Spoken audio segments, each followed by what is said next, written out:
தந்தை, மகன், தூய ஆவியாரின் பெயராலே ஆமென். இயேசு கிறிஸ்துவின் அன்புமிக்க சகோதர சகோதரிகள், உங்கள் அனைவருக்கும் கிறிஸ்து இயேசுவின் அன்பு கலந்த வணக்கத்தை தெரிவித்துக் கொள்கின்றேன்.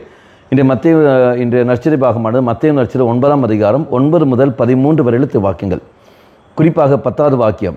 பின்பு அவருடைய வீட்டில் பந்தியில் அமர்ந்து இருந்தபோது வரி தண்டுபவர்கள், பாவிகள் ஆகிய பலர் வந்து இயேசுவோடும் அவருடைய சீடரோடும் விருந்து உண்டனர்.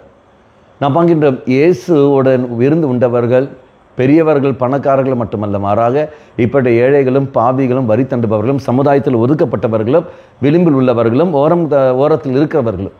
அப்படி என்றால் இயேசுடைய பார்வையில் எந்த ஒரு வித்தியாசம் இல்லை. எல்லோரையும் ஒரே மாதிரி தான் அவர் பார்க்கின்றார்கள். பாவிகளை அவர் நேசிக்கின்றார், பாவத்தை அவர் வெறுக்கின்றார். ஆனால் நீங்களும் நானும் பாவத்தை நேசிக்கின்றோம், பாவிகளை நாம் வெறுத்து கொண்டிருக்கின்றோம். அந்தவர்களை நாம் சிந்தித்து பார்க்க வேண்டும்.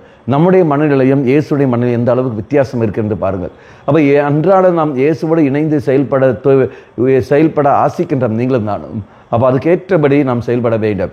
நாம் சந்திக்கின்ற மனிதர்கள், நாம் வெளியே செல்கின்ற பொழுது நம்முடைய அருகில் ஹோட்டலில் நம்ம அருகில் வந்து அமர்ந்துக்கின்ற ஒரு மனிதன், அந்த மனிதன் எப்பேற்பட்ட மனிதனாக இருந்தாலும் சரி பரவாயில்லை, இது ஆண்டவர் என் அருகில் வந்து அமர்ந்திருக்கின்றார் என்று உணர்ந்து கொண்டு நாம் சாப்பிட்டு கொண்டு இருந்தாலே அது பிளஸ்ஸிங்காக, அது ஆசீர்வாதம் மாறுகிறது.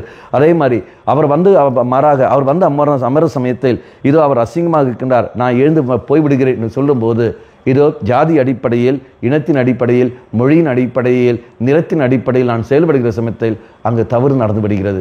இதை செல்லும் என்று அடுவோம். ஆண்டவரே, நான் உன்னுடைய மனநிலையை பெற்று நான் வாழ வேண்டும். எந்த ஒரு இந்த பிரிவினை சிந்தனையானது என்னை விட்டு நீங்கி போகட்டும். என்னையும் என்னுடைய பணித்தளத்தில் அந்த பிரிவினை சிந்தனை நீங்கி போகி அது உண்மை மட்டும் மையப்படுத்தி செயல்படக்கூடிய சக்தி எனக்கு தாறுமானவன் சொல்லி மன்றாடுவோம். கண்களை மூடிக்கொள்ளுங்கள்.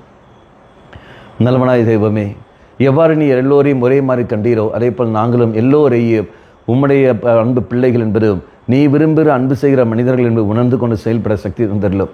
எங்களிடத்தில் இருக்கிற அந்த பிரிவினை ஆவியை நீ தம்மை அப்புறப்படுத்திலும். அம்மா மாதாவே, தெய்வ மாதாவே, எங்கள் மாதாவே, என் அன்னையே, விசேஷமாக எங்களுக்காக பரிந்து பேசும். ஆமேன். தந்தை, மகன், தூய ஆவியாரின் பெயராலே ஆமேன்.